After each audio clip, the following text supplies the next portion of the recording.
ગામડાના લોકો રોડ પર આવીને આરતી અને સ્વાગત કરવા માટે અમને ઉભા રાખતા આવ્યા એટલે અમે ખૂબ મોડા પહોંચ્યા છે.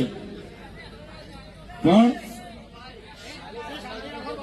અહીં આવીને અમે જોયું તો દાહોદના વડીલો, દાહોદના યુવાનો અને માતા બહેનોમાં જે જુસ્સો છે, જે ભાવ છે અમારા માટે, આ તમારો ભાવ, આ તમારી લાગણી, આ તમારો પ્રેમ અમને અવારનવાર આ વિસ્તારમાં ખેંચી લાવે છે. અને આજે અમે આવીને જોયું, વરસાદ છે છતાંય, વ્યવસ્થા નથી છતાંય હજારોની મેદની અહીંયા આવીને ઉપસ્થિત થયેલી છે. બધાને મેં બે હાથ જોડીને નમન કરું છું, વંદન કરું છું.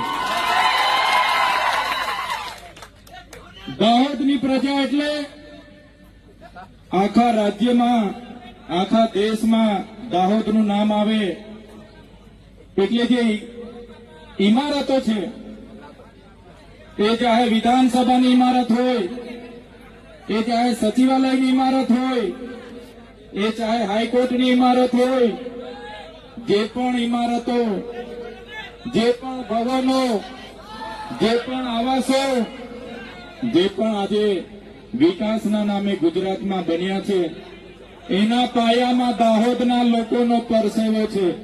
અને એ દાહોદના લોકોને મારી